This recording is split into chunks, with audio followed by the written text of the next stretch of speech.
زندہ آسمانی باپ، ہم تیرا شکر اور تیری تعریف، تیری حمد اور ہیں آج کے اس وقت کے لیے، اس دن کے لیے، جب اے خداوند تو نے یہ موقع بخشا کہ ہم ایک خاندان کی صورت میں سب مل کر تیرے حضور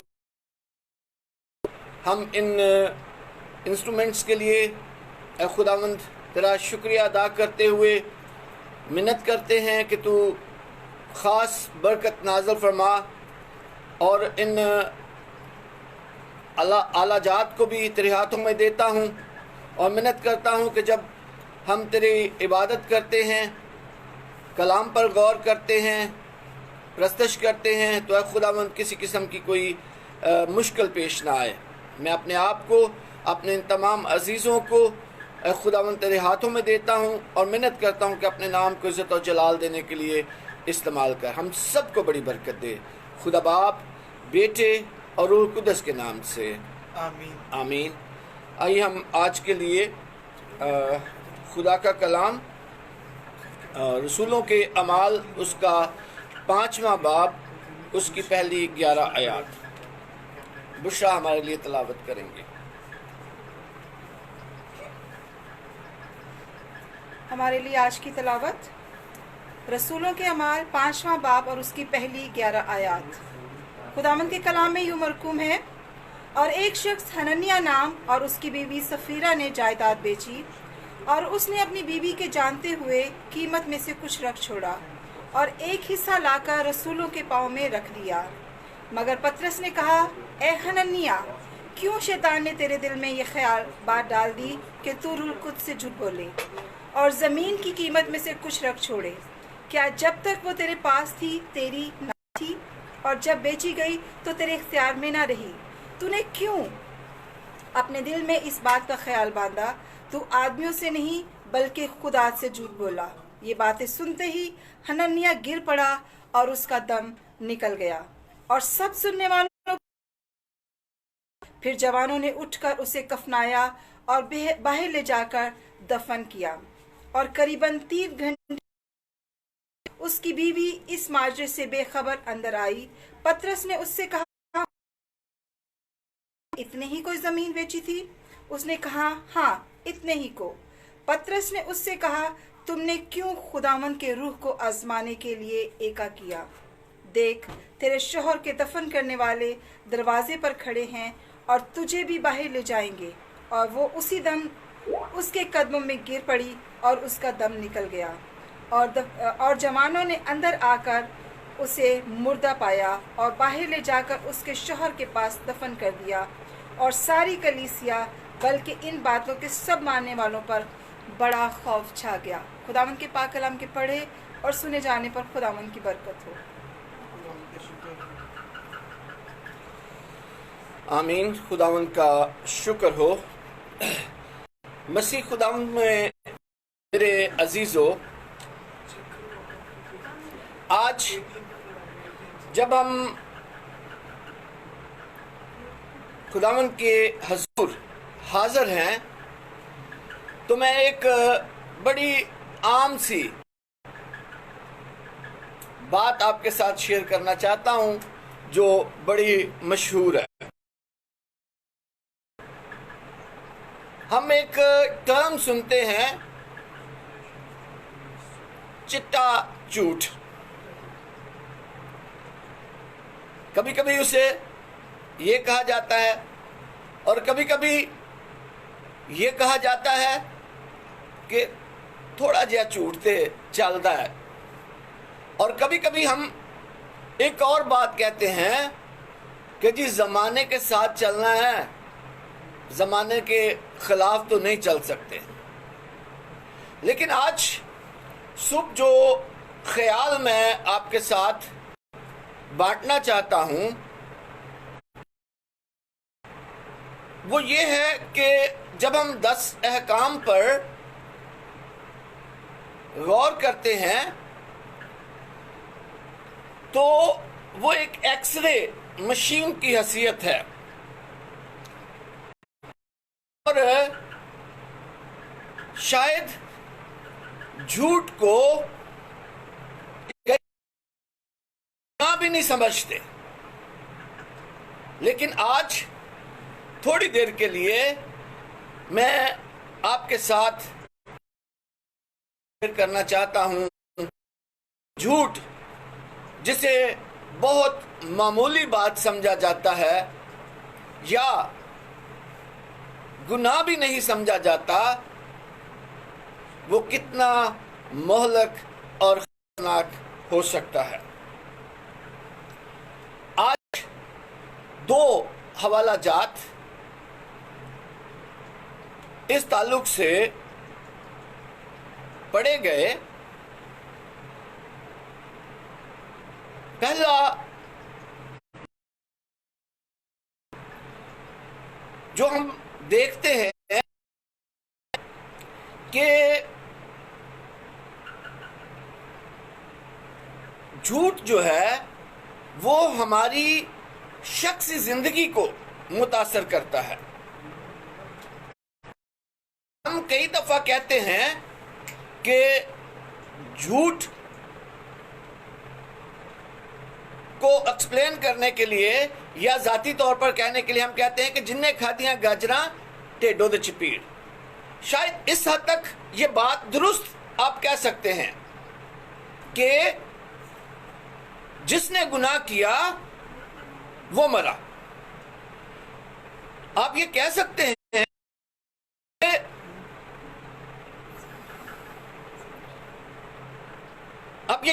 ہیں کہ جو جان گناہ کرتی ہے سو مرتی ہے، یہ ٹھیک ہے، مجھے اس سے کوئی انکار نہیں ہے۔ لیکن جب ہم خدا کے کلام پر مزید غور کرتے ہیں تو ہمیں نظر آتا ہے کہ گناہ ہماری انفرادی زندگی کو بھی متاثر کرتا ہے، اور پھر ہم آگے دیکھیں گے کہ گناہ ہماری خاندانی زندگی کو بھی متاثر کرتا ہے، اور گناہ ہماری اجتماعی یا قومی زندگی کو بھی متاثر کرتا ہے۔ آئیے پہلا حوالہ جو ہم دیکھتے ہیں مقدس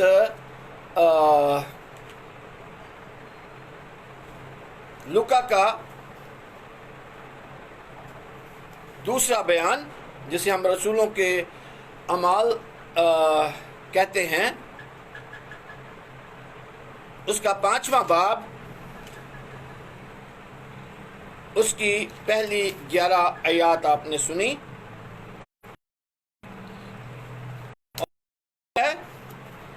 کہ اور ایک شخص حننیہ نام اور اس کی بیوی صفورہ نے جائیداد بیچی، اور اس نے اپنی بیوی کے جانتے ہوئے قیمت میں سے کچھ رکھ چھوڑا اور ایک حصہ لا کر رسولوں کے پاؤں میں رکھ دیا۔ میرے عزیزو، جب ہم اس پر غور کرتے ہیں تو جب اس کو ہم آگے پڑھتے ہیں تو ہمیں پتہ چلتا ہے کہ انہوں نے اپنی زمین بیچی اور جانتے بوجھتے کچھ رکھ چھوڑا، اور جب وہ رسولوں کے پاس لے کر آئے تو کیا ہوتا ہے؟ پوچھا جاتا ہے کہ کیا تم نے، پطرس نے حننیہ سے کہا کہ کیوں شیطان نے تیرے دل میں یہ بات ڈال دی کہ تو روح القدس سے جھوٹ بولے اور زمین کی کچھ رکھ چھوڑے؟ کیا جب تک وہ تیرے پاس تھی تیری نہ تھی؟ جب ہم کلام پر غور کرتے ہیں تو یہاں پر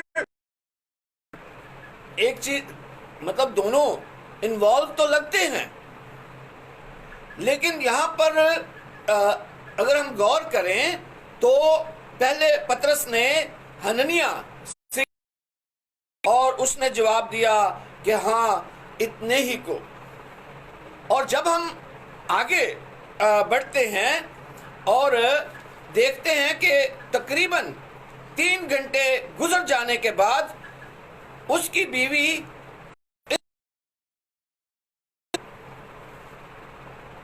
ماجرا کیا ہے کہ جب اس نے پطرس نے اسے کہا کہ تم نے کیوں خدا کے روح سے جھوٹ بولا، تو لکھا ہے کہ وہ مر گیا اور اسے جا کر کفنایا اور باہر لے جا کر دفن کر دیا۔ بے خبر جب وہ پہنچتی ہے تو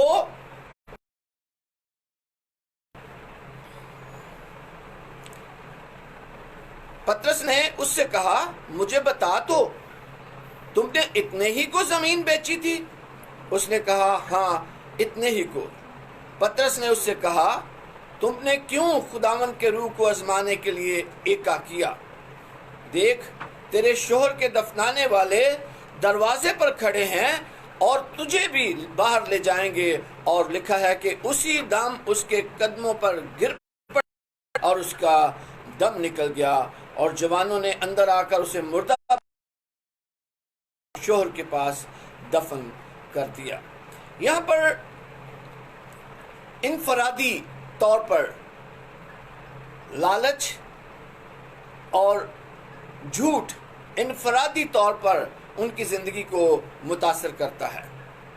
یہاں پر ہمیں نظر آتا ہے کہ وہ انفرادی طور پر اگر جب اس نے پطرس نے سفیرہ سے پوچھا کہ بھئی کیا مجھے بتا تو کیا تم لوگوں نے اتنے ہی کو زمین،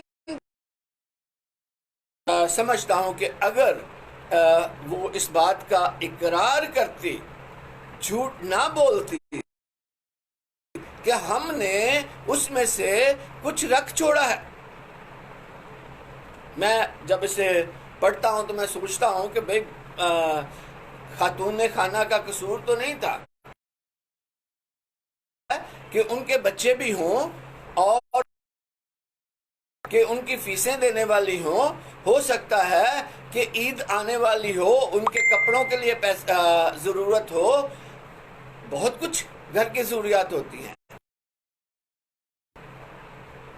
یہاں پر جو بات آپ کے ساتھ شیئر کرنا چاہتا ہوں وہ یہ ہے کہ مطلب رکھنا گناہ نہیں تھا، قیمت میں سے کچھ رکھ چھوڑنا گناہ نہیں تھا، لیکن پرٹینڈ کرنا، جھوٹ بولنا گناہ تھا۔ سب کچھ دے دیا، خداوند کو پسند نہیں آئی۔ اور پطرس نے یہ نہیں بولا کہ میرے ساتھ جھوٹ بولا، اس نے کہا کہ تم نے خدا کے ساتھ، خدا کے روح کے ساتھ اور جھوٹ بولنے کے لیے ایکا کیوں کیا۔ میں آپ کو ایک بات اس کے ساتھ بتانا چاہتا ہوں کہ ایسے ہی ایکے کے لیے خداوند یسوع مسیح نے متی کی انجیل میں فرمایا کہ میں صلح کرانے نہیں بلکہ تلوار چلانے آیا ہوں۔ ایسا ایکا بدی کے لیے ہو، ایسا ایکا جو جھوٹ کے لیے ہو، ایسا ایکا جو دکھاوے کے لیے ہو۔ تو میرے عزیزو، یہاں پر ایک بات کلیئر ہے کہ جھوٹ شخصی طور پر ہماری زندگی کو متاثر کرتا ہے اور نتیجہ جس گناہ سمجھتے ہیں وہ موت تک لے جاتا ہے۔ اور میں موقع سے فائدہ اٹھاتے ہوئے یہ کہنا چاہتا ہوں کہ ماؤں سے مخاطب ہوں، خاص طور پر ہم کئی دفعہ نہ چاہتے ہوئے اور کئی دفعہ نہ جانتے ہوئے بچوں کو جھوٹ سکھا رہی ہوتی ہیں۔ کس طرح سے؟ کبھی ہم انہیں ڈراتی ہیں کہ بلی آ گئی، بابا آ گیا، بھوت آ گیا، چپ کرانے کے لیے کہتے ہیں تیرا پاپا آ گیا، اور جب بچہ دیکھتا ہے تو ان میں سے کوئی چیز نہیں ہوتی۔ ہم نہیں سمجھتے، ہمارا مقصد نہیں ہوتا، لیکن ہم کسی نہ کسی طور سے ان کو جھوٹ سکھا رہے ہوتے ہیں۔ کیا ہوتا ہے؟ کئی دفعہ تو ہم یہ کرتے ہیں کہ گھر میں بیٹھے ہوئے فون پر بچے کو کہتے ہیں کہ بھئی بتا دو پاپا گھر۔ نتیجہ کیا ہوتا ہے؟ کہ بچے غیر سیاسی ہوتے ہیں، وہ فون والے کو کہتا ہے کہ پاپا کہہ رہے ہیں کہ پاپا گھر پہ نہیں ہے۔ ہم ان کو جھوٹ بھی سکھا رہے ہیں، بچہ سیکھ رہا ہے کہ جھوٹ بھی بولا جا سکتا ہے۔ تو میرے عزیزو، پہلی بات جو آج آپ کے ساتھ بانٹنا چاہتا ہوں وہ یہ ہے کہ جھوٹ بے شک جو جان گناہ کرے گی سو مرے گی۔ اس بات کے لیے آپ کہہ سکتے ہیں کہ جنہیں کھادیاں گاجراں ٹیڈو دے چپیڑ۔ لیکن ہم آگے بڑھیں اور دوسرا حوالہ میں چاہتا ہوں آپ کے ساتھ پڑھنا، دوسرا سلاطین اس کا 5واں باب اور 20 سے 27ویں آیت۔ میں 27 پڑھتا ہوں، آپ ضرور گھر میں یا اپنے پاس اس کو 20ویں آیت سے پڑھ سکتے ہیں تاکہ آپ کو پوری کہانی سمجھ آ سکے۔ میں 25ویں آیت سے پڑھتا ہوں، لیکن آپ اندر جا کر یہ جا کر اپنے آقا کے حضور کھڑا ہو گیا اور الیشا نے اس سے کہا، جہازی تو کہاں سے آ رہا ہے؟ اس نے کہا، تیرا خادم تو کہیں نہیں گیا تھا۔ اس نے اس سے کہا، کیا میرا دل اس وقت تیرے ساتھ جب وہ شخص تجھ سے ملنے کو اپنے رتھ پر سے لوٹا، کیا روپے لینے اور پوشاک اور زیتون کے باغوں اور تاکستانوں اور بھیڑوں اور بیلوں اور غلاموں اور لونیوں کے لینے کا یہ وقت ہے؟ اس لیے نمان کا کوڑ تجھے اور تیری نسل کو لگا رہے گا۔ سو وہ برف کا سا سفید کوڑی ہو کر اس کے سامنے سے چلا گیا۔ میرے عزیزو، اب جہازی کا گناہ تھا،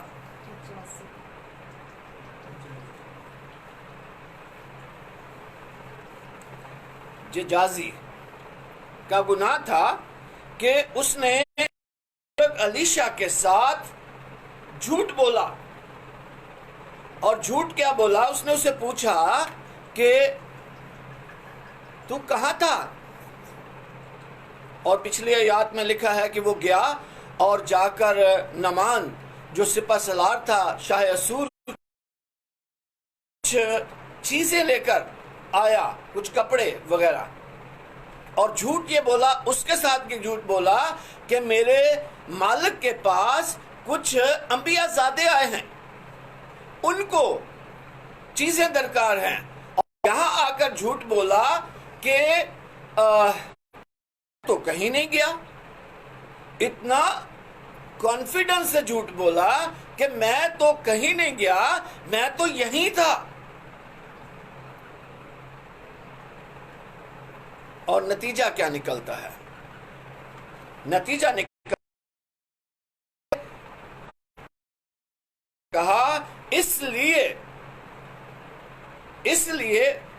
پہلی بڑی خوبصورت بات ہے کہ کیا میرا دل اس وقت تیرے ساتھ نہ تھا جب وہ شخص تجھ سے ملنے کو اپنے رتھ سے لوٹا؟ کیا میں تیرے ساتھ نہ تھا؟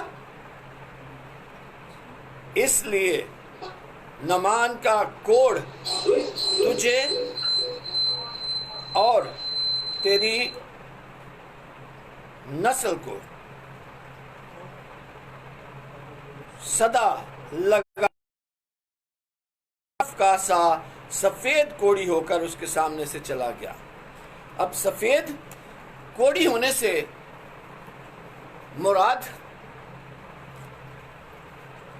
موت ہی ہے، کیونکہ جب کوڑی ہو گیا تو نہ اس نے لوگوں میں رہنا تھا، نہ اس نے اپنے عزیز و اقارب سے ملنا تھا، بلکہ اس نے اور اس کی نسل ایسے مرض میں مبتلا ہو گئی، سماجی طور پر الگ، شرعی طور پر ناپاک، قانونی طور پر لوگوں سے باہر، ہر لحاظ سے وہ لوگوں سے سوشلی موت، خاندانی موت، سماجی موت.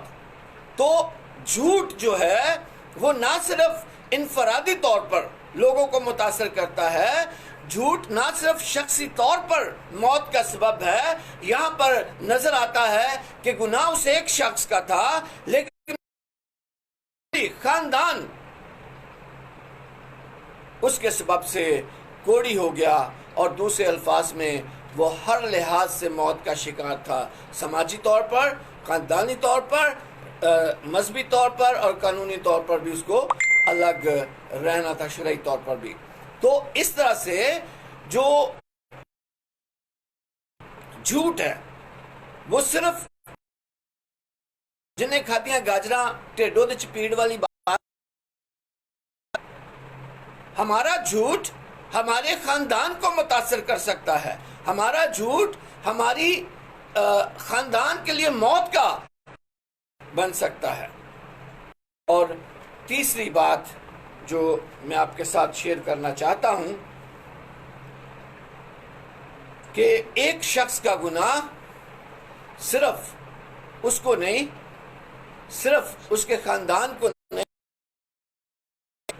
اس کی قوم کو اور اس کے لوگوں کو متاثر کر سکتا ہے.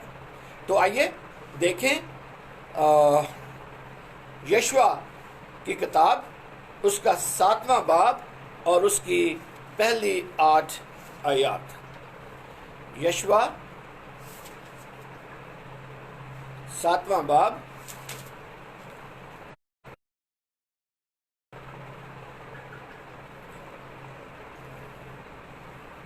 میں آپ خود اسے پڑھ سکتے ہیں، میں بیچ میں سے ٹائم کو محفوظ خاطر رکھتے ہوئے بات کروں گا.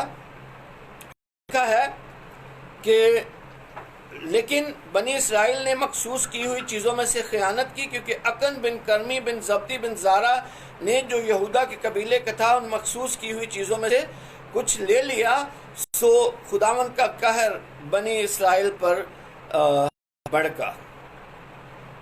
میرے عزیزو، اس میں خاص طور پر دیکھتے ہیں اس کو تو ہمیں نظر آتا ہے کہ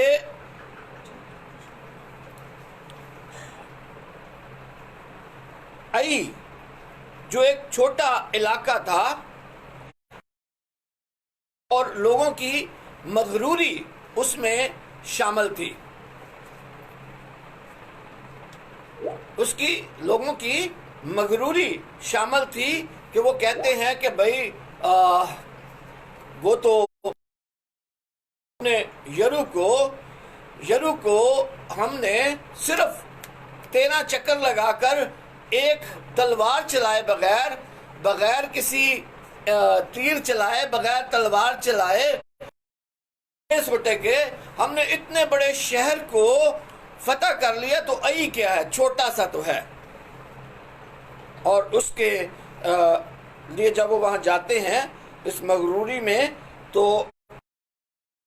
ریزن کیا تھا اس پر بات کرتا ہوں، لیکن لکھا لوگوں نے ان میں سے 36 آدمی مار لیے اور پھاٹک کے سامنے سے لے کر شبریم تک ان کو کھدیڑتے آئے اور اتار پر ان کو مارا. اب جھوٹ کیا؟ اب اس میں اکن بن کرمی بن زبدی بن زارا نے کچھ چیزوں کو لے لیا اور اپنی چیزوں میں ملا لیا. اور جب پوچھا بزرگ یشوع نے کہ کس سے گناہ سرزد ہوا ہے، پہلے وہ خدا سے شکایت کرتا ہے کہ تو ہمیں اس لیے دریا کے اس پار لے کے آیا کہ ہمیں قوموں کے حوالے کرے، اس سے بہتر تھا ہم کنایت کرتے اور دریا کے اسی پار رہتے. لیکن جب اس نے لوگوں سے پوچھا تو کوئی ماننے کو تیار نہیں تھا. تو پھر اس نے ایک حل نکالا کہ ہم کیا کریں گے کہ ہر خاندان پہلے آئے گا اور پھر خاندان کے بعد قبیلے کے بعد خاندان، اور خاندان کے بعد ہر ایک خاندان کا ہر فرد، اور پھر جس کے پاس لوٹا ہوا مال نکلے گا وہ اس کو سزا کیا دے گی کہ جو کچھ اس کا ہوگا سب کچھ جلا دیا جائے گا، اسے ختم کر دیا جائے گا۔ اب قصور اکن کا ہے، لیکن خاندان بھی تکلیف میں، اور اس کے ساتھ ساتھ ہم دیکھتے ہیں کہ یہاں پر قوم کے 36 لوگ مارے گئے۔ بڑا شہر، 20 فٹ چوڑی دیواروں والا شہر، بالکل محفوظ شہر، ایک بندے کے مرے بغیر، ایک تیر چلائے بغیر شہر فتح ہو جاتا ہے۔ لیکن یہاں پر چھوٹا سا شہر، تھوڑے سے لوگ 36 لوگوں کو مار دیتے ہیں۔ میں مختصراً یہ آپ کے ساتھ شیئر کرنا چاہتا ہوں کہ میرے عزیزو، جب ہم غور کرتے ہیں کہ انفرادی طور پر اور صفورہ کا گناہ، اگر حننیہ مر گیا تھا، میری سوچ یہ ہے کہ اگر صفورہ رسولوں کے سامنے اقرار کرتی کہ ہم نے کچھ رکھ چھوڑا، کیونکہ پترس بھی یہی کہتے ہیں کہ کیا ہماری نہ تھی، اور اسی لیے کلام خدا کہتا ہے کہ منت ماننے میں جلدی نہ کر، اور جب منت مان لی تو اسے گزراننے میں دیر نہ کر۔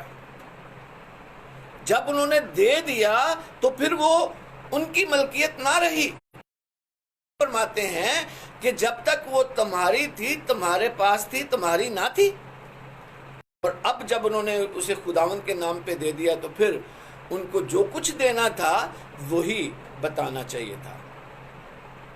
اور اس لیے میں آج صبح آپ کے ساتھ بانٹنا چاہتا ہوں کہ ہمارا گناہ، میرا گناہ صرف میرے لیے نہیں ہے، میرے لیے بھی ہے۔ میں یہ نہیں کہہ رہا کہ میرے لیے نہیں ہے، باقیوں کے لیے ہے۔ مجھے متاثر نہیں کرتا، میرا جھوٹ صرف مجھے متاثر نہیں کرتا، میرے خاندان کو بھی کرتا ہے۔ میرا گناہ، میری جھوٹ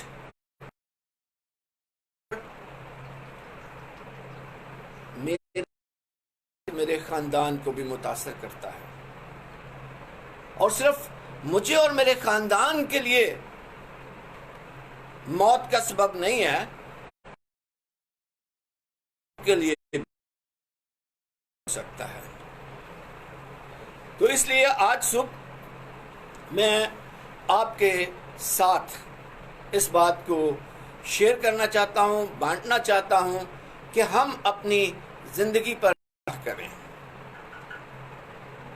اور پالوس رسول اس لیے کہتا ہے کہ ایک دوسرے کے سامنے اپنے گناہوں کا اقرار کرو۔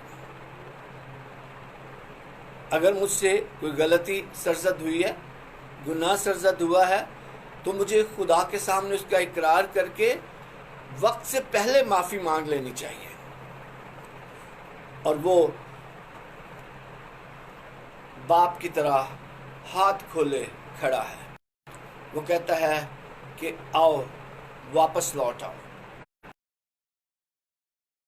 اس کے پاس آتے ہیں تو وہ حساب نہیں کرتا کہ تم نے یہ بھی کیا۔ انسانی شرست یہ ہے نا کہ اگر کوئی بندہ دوسرے سے معافی مانگنے آ جائے تو وہ پہلے اس کا حساب کتاب شروع کر دیتا ہے، لیکن خدا باپ ہمیں باپ کی طرح سینے سے لگاتا ہے۔